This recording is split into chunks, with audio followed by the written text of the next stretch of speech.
So friends, in a new court filing, Special Counsel Jack Smith just knocked down directly and definitively one of Donald Trump's most frequent false claims. Let's talk about that, because justice matters.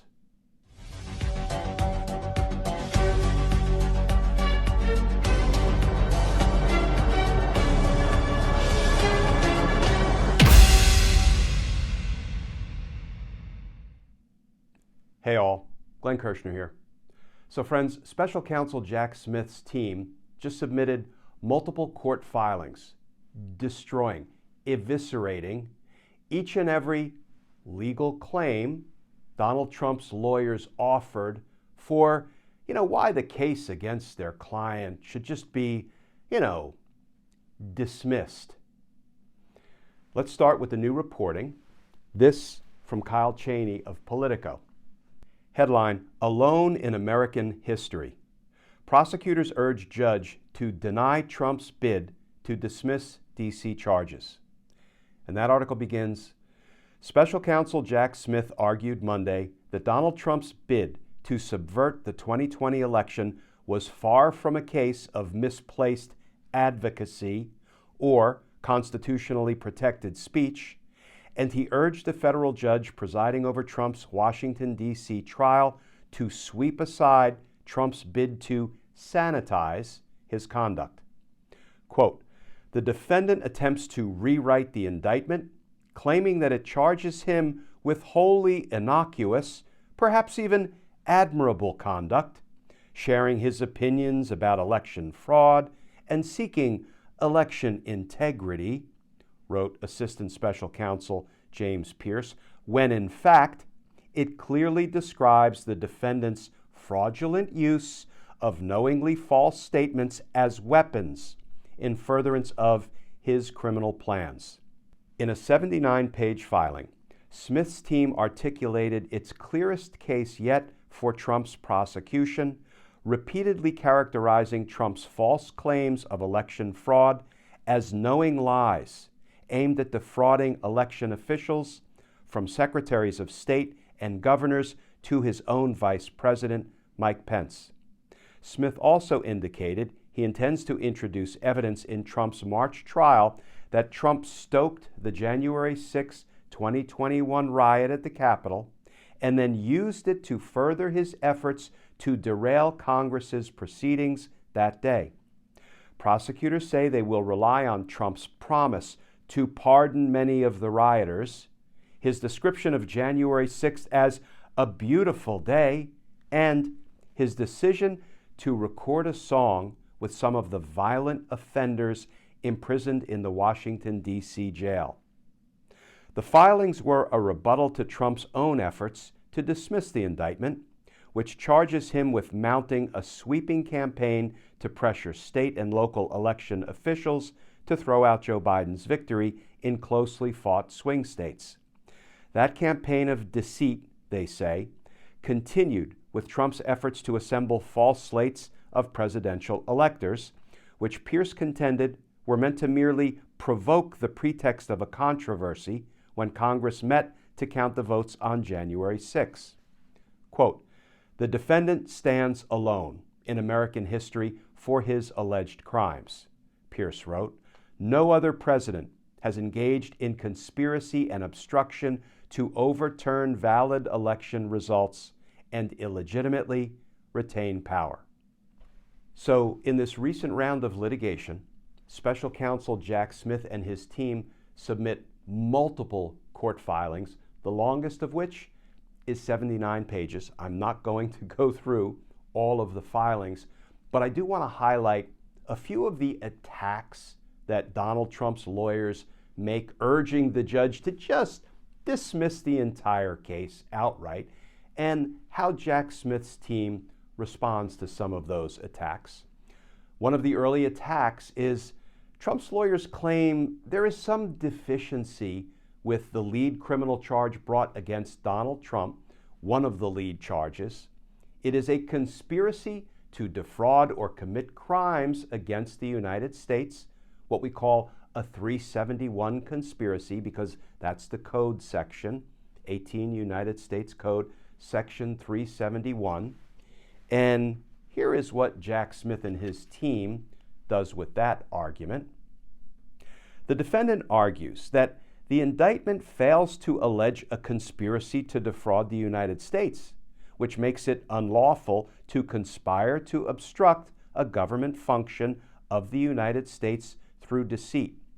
The government function alleged in the indictment, the process grounded in the 12th Amendment and the Electoral Count Act for collecting, counting, and certifying the results of the presidential election, plainly constitutes a federal government function protected against a conspiracy to defraud.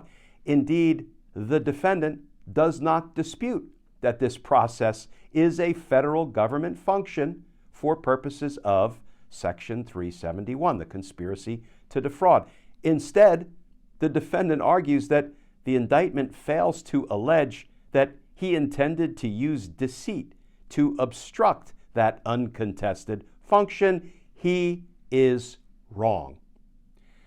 And then Jack Smith goes on for a dozen or more pages setting out precisely why the law, the precedent, proves Donald Trump is wrong. Next, Donald Trump and his lawyers claim that his conduct is protected by the First Amendment. The First Amendment does not protect the defendant's criminal conduct.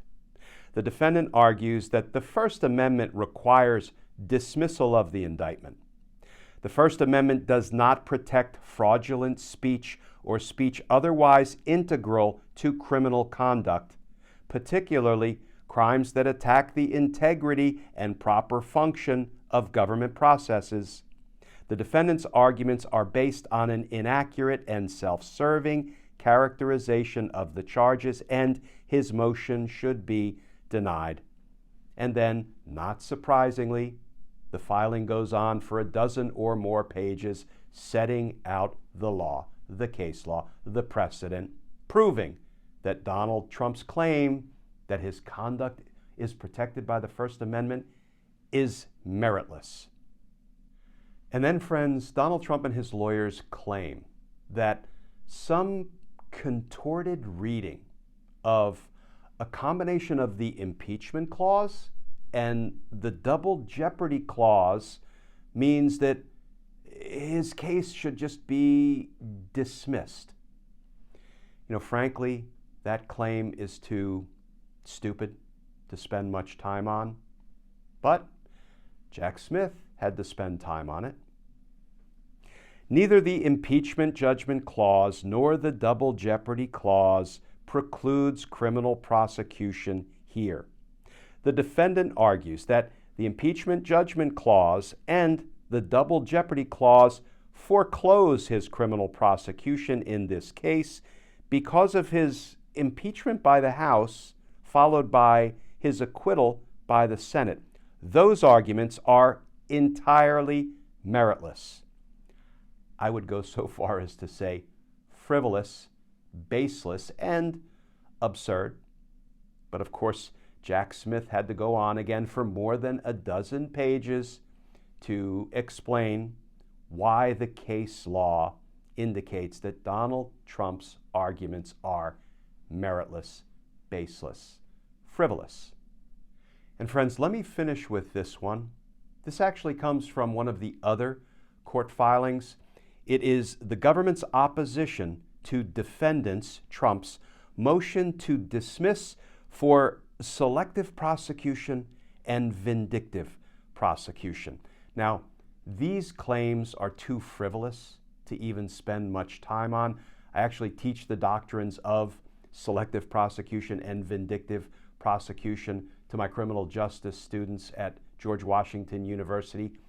There's no evidence that the prosecution against Donald Trump is either a selective prosecution or a vindictive prosecution, as the case law has interpreted those two doctrines. So I'm not going to spend any time on that. You can certainly read this court filing if you're more interested in those two doctrines and why they don't apply here.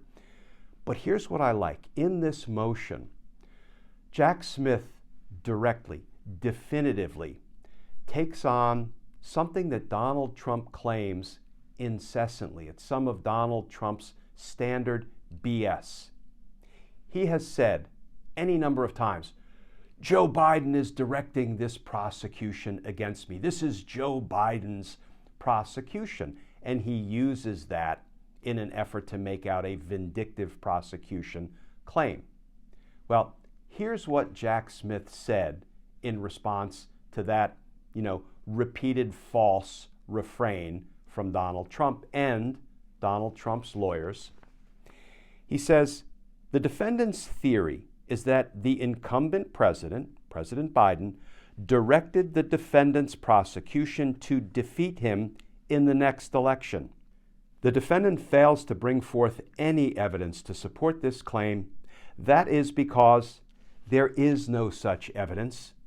The incumbent president has no role in this case, and the career prosecutors handling this matter would not participate in this prosecution if it were otherwise. And Jack Smith characterizes the president's claim as false speculation. I love Jack Smith's response there. You know why? That is Jack Smith and his team announcing clearly, definitively, that as special counsel, we are independent. We are independent from the president. Indeed, we're independent from the attorney general. This is our investigation and prosecution. And they say, if it was being directed by President Biden, that would violate the oath we took. It would violate our ethics, and we would walk off the case. Friends, that is in the finest tradition of federal prosecutors. I was one for 30 years. No, we don't always get it right. No, we're not always perfect. But we take our ethics and our oath seriously. Recall back to when Bill Barr, Donald Trump's corrupt attorney general, who is now on his reputation rehabilitation tour, when he helped Donald Trump's criminal associates like Mike Flynn and Roger Stone get out from under their guilty plea, get out from under their conviction. Remember what some of the prosecutors did who had been working those cases? They walked off the cases. Some of them resigned from the Department of Justice because they were honoring their oath and their ethics. And boy, do I take Jack Smith and his prosecutors, some of whom I know and worked with, at their word. When they say enough with the Donald Trump BS, that Joe Biden is directing this prosecution and it's, election interference. It's not, because if the president was directing this prosecution, we would resign. Because our professional ethics, like justice, matters. Friends, as always, please stay safe, please stay tuned, and I look forward to talking with you all again tomorrow.